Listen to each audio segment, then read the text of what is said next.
What's up guys, j'espère que vous allez bien. Donc en ce moment, Bitcoin est en difficulté. Le mois dernier, souvenez-vous, on avait énormément de peur dans le marché. Bitcoin qui avait atteint un niveau historique de peur depuis les derniers 2 ans, qui a atteint 10. En anglais, on dit Blood is in the street. Le marché vraiment était dans la peur. Plusieurs personnes commençaient à parler de Bitcoin de retour dans les 30, 40 000. Est-ce qu'on est en bear market? On entendait le mot récession. C'est un mot qui n'avait pas été proche de mes oreilles depuis les dernières années, depuis les derniers 1-2 ans.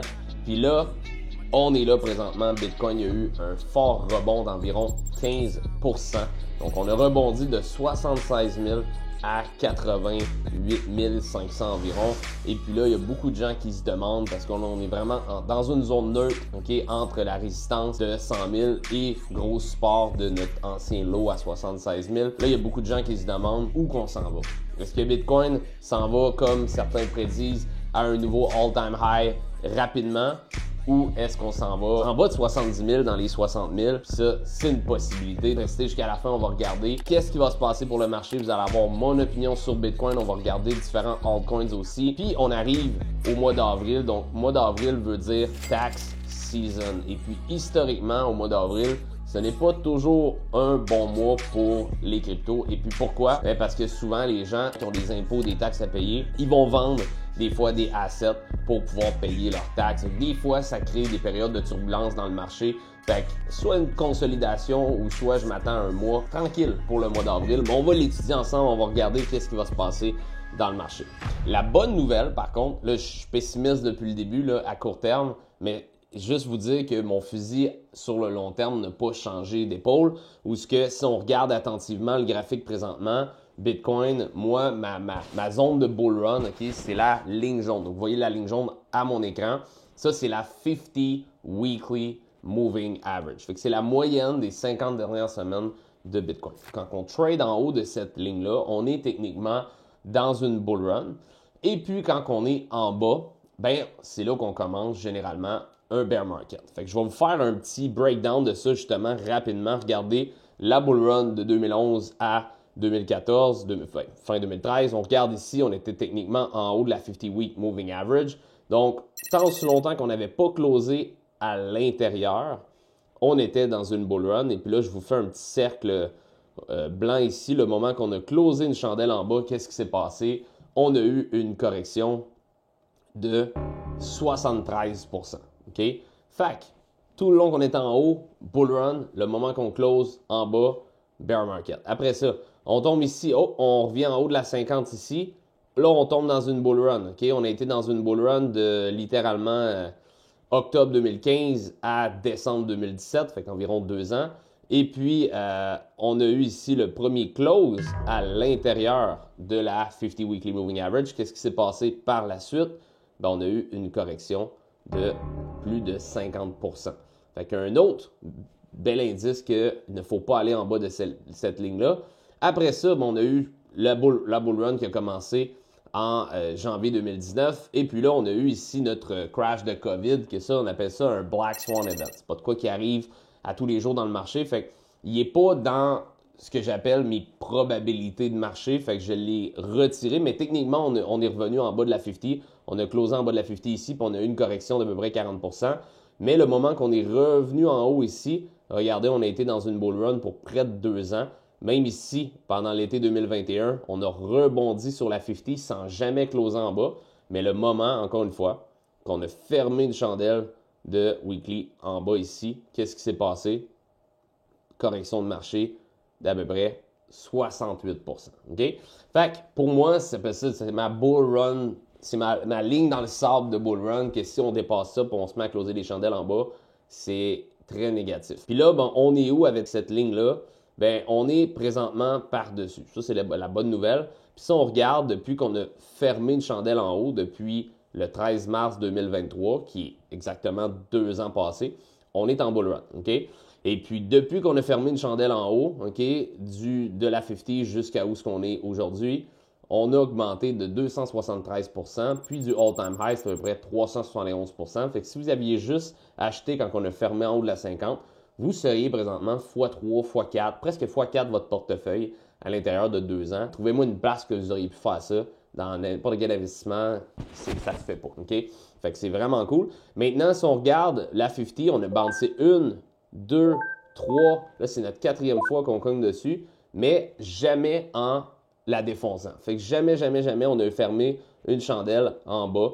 Fait que le moment où ça deviendrait assez catastrophique, c'est si, exemple, on a une chandelle qui ferme comme ça ici, complètement en bas de la 50, qui est présentement autour de peu près 76 300. Okay? Fait que notre 50 est à 76 300.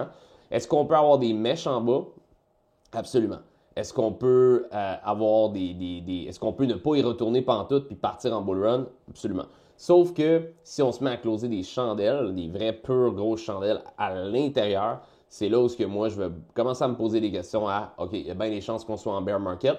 Puis souvenez-vous des pourcentages, à chaque fois qu'on close à l'intérieur de cette ligne-là, on parle de correction de 50% et plus. Ça peut être assez catastrophique quand on close à l'intérieur de ça pour les prochains mois qui suivent. Donc, à prendre en considération. Maintenant, à court terme, si on regarde au niveau du Fear and Greed Index maintenant, comment moi je me prends quand vient le temps de me positionner dans le marché, j'ai plusieurs indicateurs techniques que je regarde, mais j'ai aussi le sentiment du marché. Parce qu'une chose que j'ai appris avec le temps, c'est 90-95% des gens perdent de l'argent dans ces marchés-là, que ce soit la crypto, que ce soit le stock market. Bref, le but de ces marchés-là, c'est de prendre l'argent des gens qui ne savent pas qu'est-ce qu'ils font avec, mais qui sont dans ces marchés-là.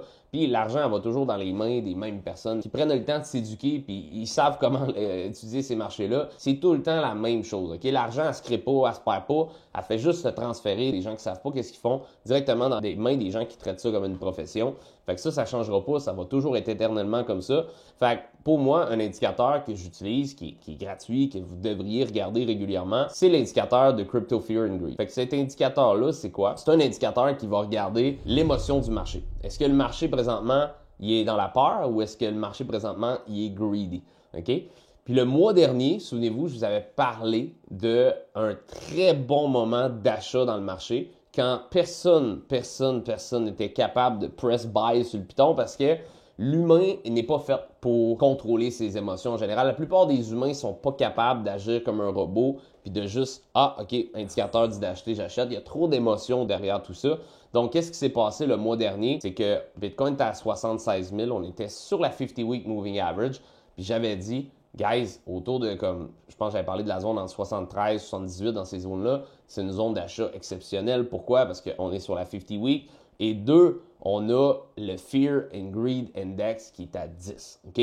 Puis là, je vous demande de faire des devoirs de votre côté. Sortez cet indicateur-là qui est Crypto Fear and Greed Index sur Google tout simplement. Puis allez voir tous les fois qu'on a eu le Fear and Greed dans la section Greed. Comment il marche cet indicateur-là? C'est qu'on a une grille de 0 à 100. Okay? Quand on est en haut, mettons, de 70 en montant, c'est très greedy. Fait que le marché s'excite, tout le monde achète n'importe quoi, puis il pense tout le temps que ça va s'en aller Bitcoin à 1 million.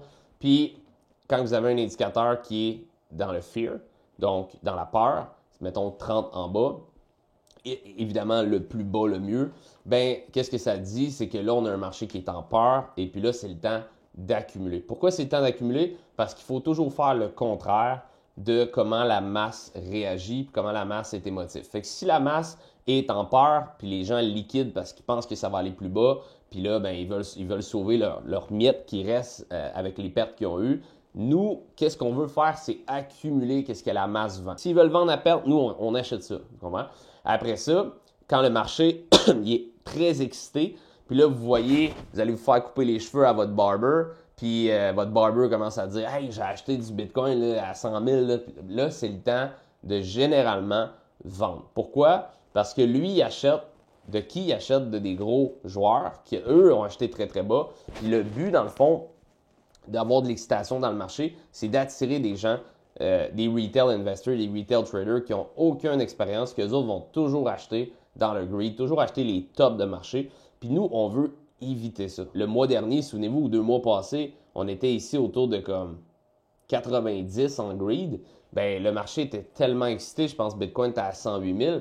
C'est là où on doit se mettre une pause, on doit dire, hey, là, en ce moment, le marché est trop excité, c'est sûr qu'il va y avoir une correction. Okay? Ça ne peut pas juste continuer comme ça, il va y avoir une correction. Ça ne veut pas dire que Bitcoin n'ira pas plus haut, mais en ce moment, il doit avoir une correction. Le marché, il est overextended, il est over greedy, et puis ben, c'est ça qui est arrivé. Puis là, quand on était à 10, bien, le marché était dans la peur. Fait que, essayez d'utiliser cet indicateur-là en votre faveur parce que ça va vous aider énormément à contrôler vos émotions parce que souvent, l'erreur qu'on va faire, c'est qu'on va se fier justement à nos émotions quand on n'a pas de stratégie. 99% des gens qui sont dans la crypto n'ont pas de stratégie. Fait que sur quoi ils s'appuient pour prendre des décisions?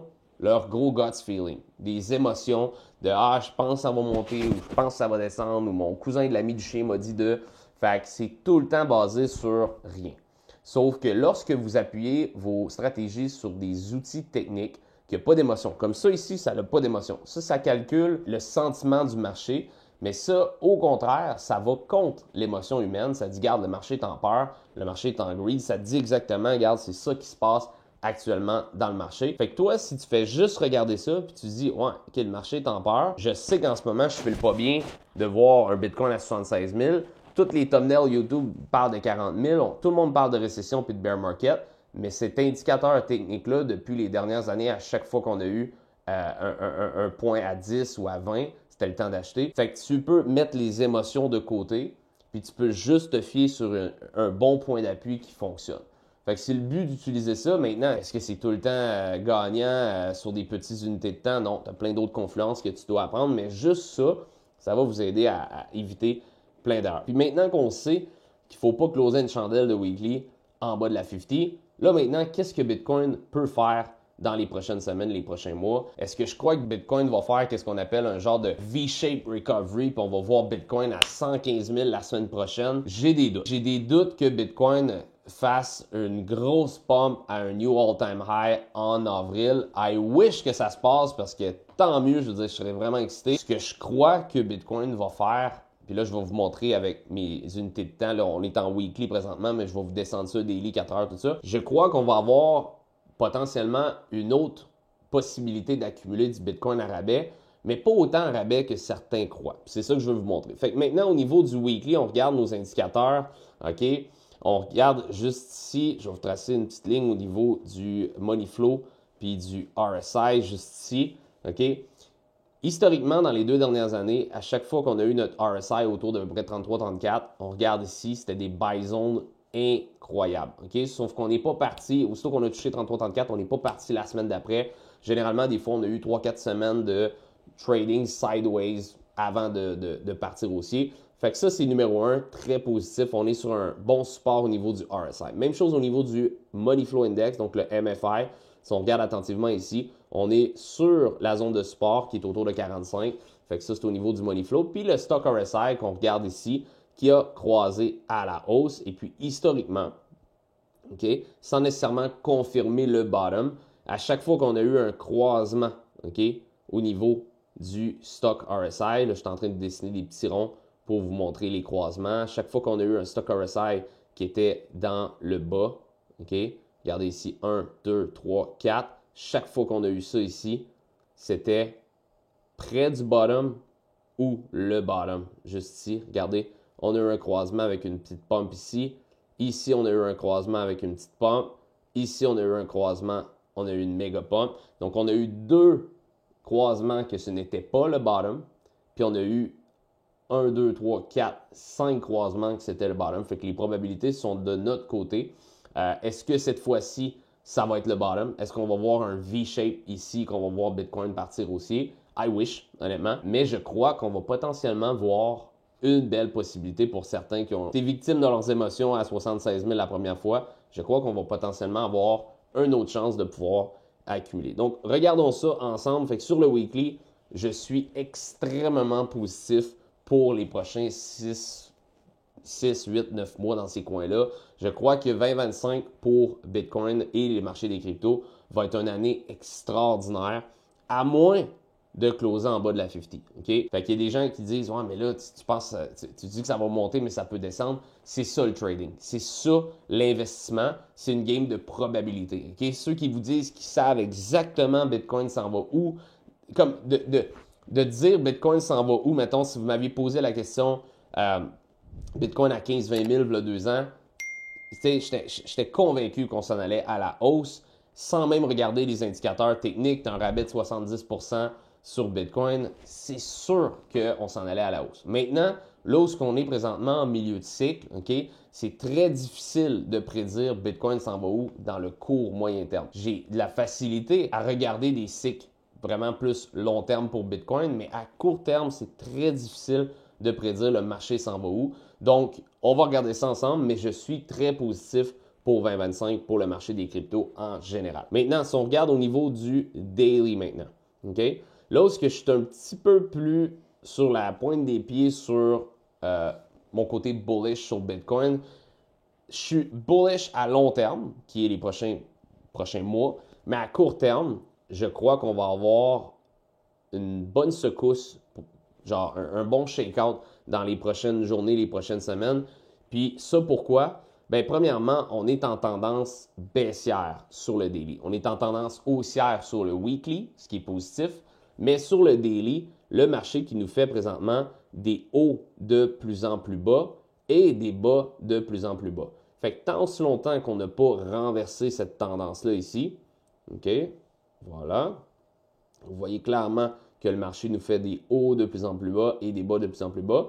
Fait que tant si longtemps qu'on n'a pas brisé en haut de 92 ou 95 000 OK, Bitcoin est toujours en tendance baissière. Donc, pour que je change mon fusil d'épaule à court terme, OK, on devrait briser à travers ce range-là ici, autour de 92 à 95 000. On va l'identifier ensemble. Puis, je vous conseille, by the way, de le faire aussi de votre côté, d'identifier justement les points clés que je vous identifie présentement.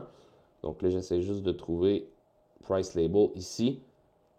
Fait qu'autour de 95 000 à 91 600 à peu près, si on est capable de closer des chandelles à l'extérieur de cette zone-là, en haut de 95 000, on tombe en tendance haussière daily. Donc, après ça, généralement, quand le marché nous fait un haut puis qu'il brise sa tendance, généralement, je cherche à retracer vers un higher low puis là, on repartirait.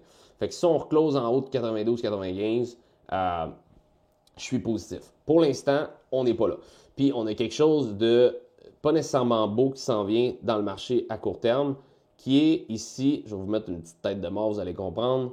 On appelle ça une dead cross. OK? Il y a certaines dead cross qui play out, ça fonctionne bien, d'autres un petit peu moins bien, mais les probabilités sont quand même que si on regarde ici attentivement, quand on a eu la dead cross, qu'est-ce qui s'est passé ici? Généralement, quand on a une dead cross, on pompe dans la dead cross, mais après ça, on vit souvent une période de consolidation ou une période de correction. Fait que si on regarde ici, qu'est-ce qui s'est passé quand on a eu la dead cross? On a pumped to it, puis après ça, on a corrigé, puis on est venu faire un genre de double bottom. OK?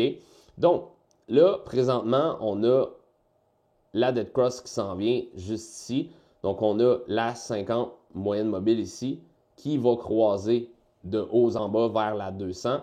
Donc, qu'est-ce qui pourrait se passer? C'est que là, on voit la pre-pump dans la dead cross. Et puis après ça, on pourrait avoir une correction de marché, à moins qu'on soit capable de rapidement pousser en haut de 95 000. J'expecte que le marché va nous donner une correction de marché. On va aller sur des plus grosses unités de temps. OK, juste ici. Donc, je crois qu'il y a une possibilité que Bitcoin nous fasse une mèche. OK?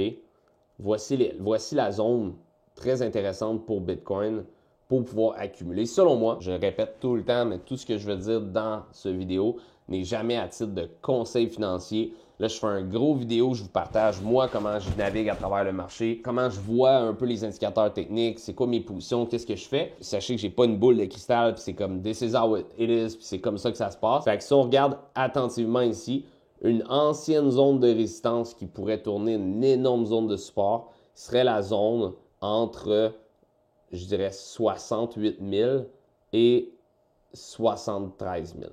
OK? Je sais que c'est une zone quand même assez large. En tant qu'investisseur et swing trader, je ne suis pas du genre à me positionner à 68 371 et 32 parce que généralement, je manque ma shot puis je ne suis pas capable de me positionner. Donc, je crois que le marché a une bonne possibilité de, pas nécessairement d'avoir un close en bas de la 50, mais je crois qu'il y a une énorme possibilité de voir peut-être une correction ici dans la résistance, en bas de la 50 d'avoir une mèche, et puis rapidement la mèche fait ça ici, puis on repart aussi. Ça, ce serait le genre de choses que moi, je triperais voir. Pourquoi? Bien, parce qu'on pourrait justement accumuler à rabais les altcoins qu'on aime ou Bitcoin, peu importe. Sauf qu'on a fait ce genre de phénomène-là, si vous vous souvenez, juste ici. Donc, on était comme en tendance baissière ici. On faisait des lower low et des lower high. Et puis, on a fait une poussée dans la résistance. On est venu faire une mèche un petit peu en bas de la 50, juste ici. Puis après ça, on est reparti. Puis on est parti aussi. Fait que ça serait possibilité numéro 1 que le marché nous donne une correction entre 68 et 73 000. Okay? Ça, c'est comme pour moi, c'est la possibilité pessimiste ben, même si c'est optimiste, c'est très positif parce que ça nous permet d'acheter à rabais. L'autre possibilité que je vois, c'est tout simplement un peu comme on a fait ici, donc un low, un lower high et un retouch de la 50, puis après ça, on repart aussi. Donc, ce serait d'avoir un double bottom sur la 50. La 50 qui est présentement autour de comme 76, 77 000. Fait qu'on pourrait avoir une correction de marché, mais seulement venir faire un double bottom. Okay? On se souvient de notre premier lot qui était à 76 000. Fait que peut-être retourner dans les mêmes eaux, 76, 77, 78, puis repartir à nouveau. Fait que s'il y a des gens qui veulent se positionner, ils veulent pas manquer de bateau, quelque chose d'intéressant qu'on peut faire dans une situation comme ça, c'est de faire une stratégie DCA qu'on appelle. Fait que c'est de dire, regarde, moi, je vais en acheter un peu à 76, 77 sur la 50. Puis si ça descend plus bas à 70, 69, 73, whatever, bien, je vais réaccumuler. Fait que qu'est-ce que ça fait? C'est que si vous divisez votre portefeuille, mettons, d'investissement, mettons que vous avez 10 000 à mettre, puis vous mettez 5 000 à 76 000, puis 5 000 à 70 000, mettons, bien, ça vous fait une moyenne d'achat à 73 000. Fait que ça vient amener votre moyenne de position plus basse que si vous auriez juste acheté à 76 000.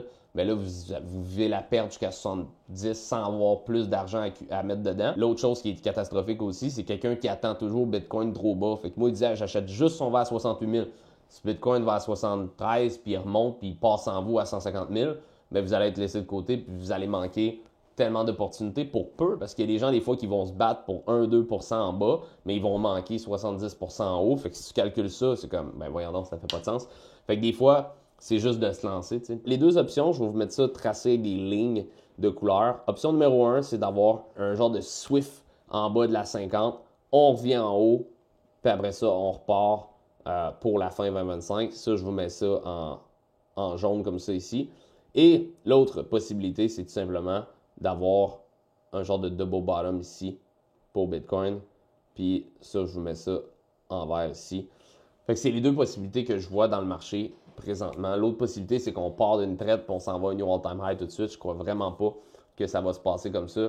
Le price action présentement, il est très faible. Okay? Peu de mouvement pour Bitcoin. Puis si on regarde sur le daily, on est dans un squeeze présentement entre la 50 moyenne mobile en daily, fait que la ligne jaune, et la ligne bleue, la 200 ici, fait qu'on squeeze à travers ça. Puis Bitcoin va devoir prendre une décision. Est-ce qu'on casse à la hausse ou est-ce qu'on casse à la baisse? Fait que techniquement, si Bitcoin nous fait un close en haut de la 50 à 89 500, je crois qu'on s'en va direction les 95, peut-être même 100 000. Et si on close à l'intérieur de la 200 à nouveau, en bas de 85 000 à peu près, bien là, c'est là où on pourrait prendre la direction d'un double bottom ou un 70, 68, 72 000 dans la zone là en bas pour Bitcoin. Fait que c'est vraiment les deux scénarios que je vois actuellement pour le marché. Puis ça, c'est des scénarios qui testent notre patience. Ben, je le sais, il y en a plusieurs qui ont commencé quand Bitcoin était à 108 000, ils ont acheté dans le FOMO, ils ont acheté l'excitation. Puis là, ça fait des semaines qu'il ne se passe rien, le portefeuille est dans le négatif. Puis le marché veut tester votre patience. Parce que moi, la phrase qu'un de mes mentors m'a toujours dit, c'est l'argent est transféré des mains des gens qui sont impatients dans les mains des gens qui sont patients. Fait que si vous, en ce moment, vous êtes épuisé, vous êtes comme plus capable, je vends, passe à d'autres choses, c'est ce qu'ils veulent. Ils veulent vous faire peur, ils veulent vous faire paniquer, ils veulent vous mettre dans des positions inconfortables. Comme à un moment donné, vous dites enough is enough, moi je vends ça, plus capable. Puis eux, ils achètent qu'est-ce que vous vendez. Simplement. Fait que c'est comme ça qu'ils font de l'argent. Ils veulent vous trick. Vous voyez-les comme le marché, c'est pas votre ami, c'est votre ennemi. Moi, c'est toujours comme ça que je trade. Fait que ça, c'est pour Bitcoin. Souvenez-vous, il ne faut pas closer en bas de la 50. On regarde maintenant Ethereum. Ethereum qui est présentement à 2000 $. Donc, on a super bien rebondi sur le niveau de support. Souvenez-vous, dans la dernière analyse technique, j'avais parlé de Ethereum qui ne devait pas closer en bas de 2100. Sans ça, on allait toucher la prochaine zone entre 1750 et 1500. Malheureusement, on a closé en bas et puis on a pris la direction de 1756 exactement. Puis là, on a rebondi dans la résistance, mais vous voyez ici, on est rejeté. Fait que présentement, les vendeurs ont pris le contrôle au niveau de la zone à 2100. Puis là, on a de la résistance. Fait que tant aussi longtemps qu'on ne sera pas capable de revenir en haut de cette zone-là, malheureusement, on ne pourra pas attaquer à nouveau 2005 puis 2009. Okay? Idéalement, pour retourner bullish pour Ethereum, j'aimerais voir un close. Je sais qu'on est loin, là, on est comme 40% plus haut, inférieur à qu'est-ce que je veux. Mais j'aimerais ça voir Ethereum revenir en haut de 2900. Pourquoi 2900? Parce qu'on retournerait dans notre triangle ascendant, puis on retournerait en haut de tous les moyennes mobiles, dont la 50. Donc ça, ce serait le scénario vraiment optimal pour Ethereum. Je sais qu'on est loin de là. Puis pourquoi je passe un peu moins de temps sur les altcoins que sur Bitcoin? En ce moment, les marchés traditionnels sont négatifs à court terme. Bitcoin suit les marchés traditionnels, puis les altcoins suivent Bitcoin. Fait que ça donne plus ou moins grand-chose de regarder les altcoins parce qu'il n'y a pas beaucoup d'altcoins qui vont juste partir par eux-mêmes puis faire le chemin. La majorité en ce moment vont suivre Bitcoin. Fait que si Bitcoin va chercher 68 à 73 000, il y a des fortes chances que Ethereum aille chercher autour de 1500 $. Fait que la zone entre 1500 et 1750, je pense que c'est une excellente zone d'accumulation. On parle d'un Ethereum qui est à littéralement 56% de rabais en ce moment, 62 s'il va à 1500. Donc, si j'avais à spéculer un petit peu sur qu'est-ce qui va se passer sur Ethereum, je crois que là, on se cogne la tête sur la résistance à 2100. Et puis là, on va avoir deux options.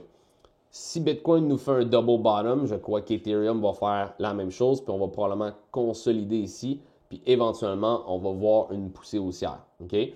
Maintenant, si Bitcoin nous fait une correction vers les 68 à 73 000, je crois personnellement que Ethereum peut même aller toucher autour de 1500 $ par Ethereum, toujours en US. Okay?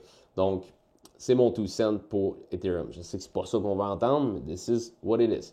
Après ça, Solana. Okay? Solana, on parlait de la zone entre 111 et 129 comme un énorme niveau de support. Regardez ici, si vous aviez accumulé dans cette zone-là, vous seriez up 28% depuis la dernière analyse que j'avais faite. Est-ce que je crois que c'est le bottom pour Solana? Je crois qu'on pourrait voir un niveau plus bas. Où est ce niveau plus bas pour Solana? Parce qu'en ce moment, on a rebondi pour Solana sur la 100 weekly moyenne mobile.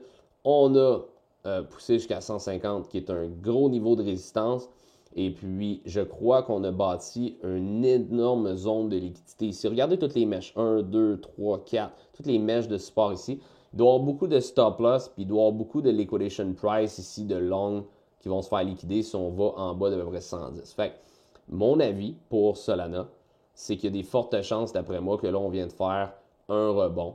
Mais je ne crois pas que ce soit assez. Je crois qu'il y a des fortes chances qu'on revienne sweep toutes les mèches ici. Fait que potentiellement un rebond sur la 200.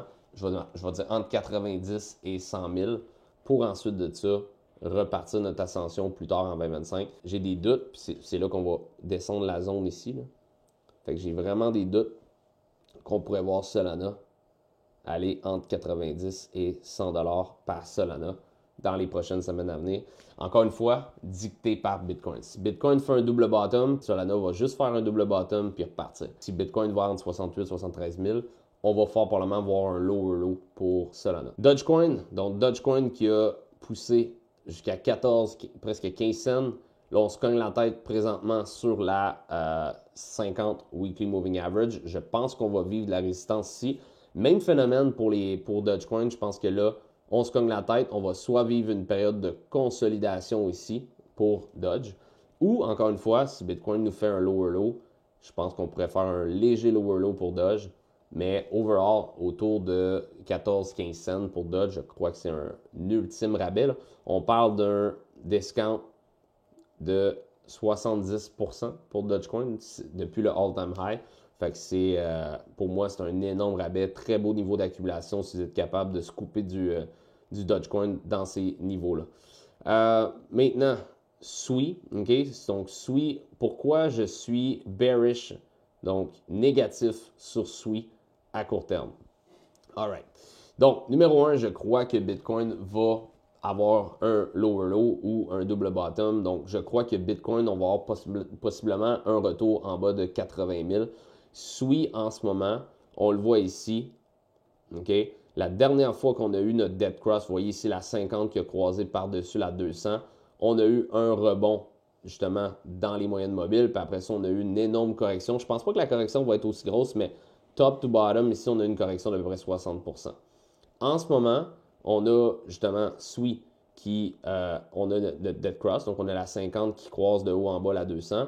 Puis là, on arrive ici, puis si on a une correction de 60% comme la dernière fois, ça ramène SUI à peu près à 1,13. Je ne crois pas qu'on va avoir une correction de 60% pour SUI parce que c'est pas le même token que 1 an, 2 ans passés. Il y a beaucoup plus de holders, c'est un plus gros market cap. Fait que généralement, les coins ils se tiennent plus quand ils sont plus gros en market cap, donc ils sont moins volatiles. Mais je crois quand même qu'on va fort probablement pour SUI frapper de la résistance ici et soit avoir un double bottom autour d'à peu près 2 $ ou même faire un lower low pour SUI, dépendamment de ce que Bitcoin nous donne. Okay?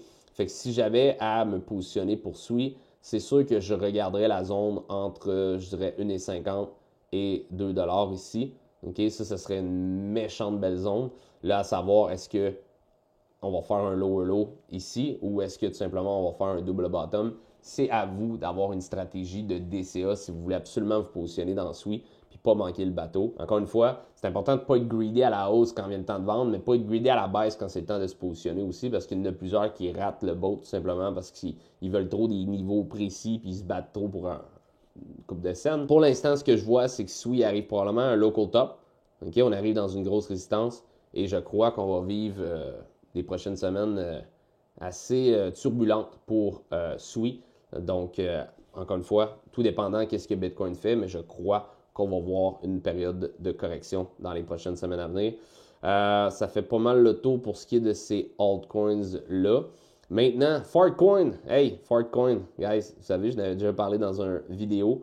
Donc, Fartcoin, vous savez, on a vu Fartcoin ici, qui avait une petite correction à 14 cents. J'en avais accumulé ici, donc 19 cents à 2,50 qu'on a monté pour Fartcoin pour plus de 1100%. Ça, c'est x11 votre investissement. C'est énorme à l'intérieur de pas long, là, quelques mois. Et puis là, de 2,50 à où ce qu'on est présentement, on a une correction de 91% pour Fartcoin. On est revenu tester la zone d'accumulation juste ici à 19 cents. Et puis, il y a plusieurs personnes dans la communauté qui ont acheté justement sur ma ligne rouge ici. Et puis, depuis ça, on a eu une poussée de 228% pour Fartcoin depuis le 9 mars. Donc, du 9 mars au 20, en 2 semaines, 3 semaines littéralement, on a fait 228%. Et puis, je viens juste de vendre un matin mes Fartcoin. Okay? Encore une fois, pour un conseil financier, je viens juste de les vendre pour pouvoir me repositionner à rabais tout simplement. C'est un coin qui est extrêmement volatile. Je sais qu'il est attachant, mais c'est important qu'il ne faut pas que tu t'attaches émotionnellement parce que ça coûte cher. Okay? Bref, pas un conseil financier. Just did it. Faites vos analyses là-dessus, ceux qui en ont. Moi, je viens juste de tirer la plug sur Fartcoin ce matin. Fait que ça fait le tour au niveau de l'analyse technique de ce mois-ci. Donc, en avril, comme j'ai dit, je m'attends à une belle opportunité de pouvoir acheter, mais je m'attends encore une fois à un mois pour tester notre patience. Soit on a monté des montées paraboliques de 1-2 mois comme Bitcoin qui est passé de 50 à 100 000 à l'intérieur de 2 mois après l'élection de Trump, soit qu'on a des périodes de consolidation de 7-8 mois qui se passe rien puis les altcoins se font saigner. Pour les nouveaux qui sont là, guys, je sympathise avec vous. C'est un cycle très dur émotionnellement pour les investisseurs. Pour les traders, par contre, c'est idéal parce qu'on peut acheter des supports, vendre des résistances, augmenter notre valeur en Bitcoin. C'est toujours ça l'objectif de trader les altcoins. Le but, c'est juste d'augmenter notre valeur en Bitcoin. Fait que pour les gens qui trade, c'est un cycle idéal. Pour les gens qui hold, c'est dur. Honnêtement, c'est dur parce qu'il y a des longues périodes qui se passe rien. Puis à part accumuler plus, si votre capital vous le permet, des fois vous êtes des mois sans pouvoir rien faire. C'est comme ça que le marché fonctionne, ce cycle-ci. Mais j'étais avec vous autres là-dedans. Puis écoutez, si vous avez aimé cette vidéo-là, give un petit thumbs up, de liker la vidéo. Si vous n'êtes pas déjà subscribe au channel, il y a tellement de bonbons sur le channel, d'analyses techniques qu'on fait sur certains coins, des reels, des choses d'actualité qui se passent. Abonnez-vous puis mettez la petite alerte pour recevoir les notifications. sur les nouveaux posts à venir parce que la crypto, ça bouge vite. Fait que quand je fais un post sur une annonce spéciale ou quelque chose qui se passe, 4 jours après, des fois, ça n'a plus rapport. Fait que faites sûr d'avoir les alertes pour pouvoir vraiment être notifié quand que je fais des annonces importantes. Puis une petite dernière chose, si tu veux savoir exactement comment on trade à l'interne dans le club crypto, si tu veux savoir exactement la formation élite, elle fonctionne comment, j'ai créé une formation masterclass gratuite. Donc, c'est une formation qui va t'aider à comprendre exactement qu'est-ce qu'on fait à l'interne. Pas juste du DCA, du holding, mais de savoir exactement comment ça se passe, comment on peut être profitable même quand le marché descend puis qu'il y a des turbulences comme on vit en ce moment dans le marché. Fait que si ça t'intéresse, j'ai mis le lien en bas de la vidéo. Va écouter ça, tu vas te triper bien raide. Puis nous autres, on se revoit au mois prochain.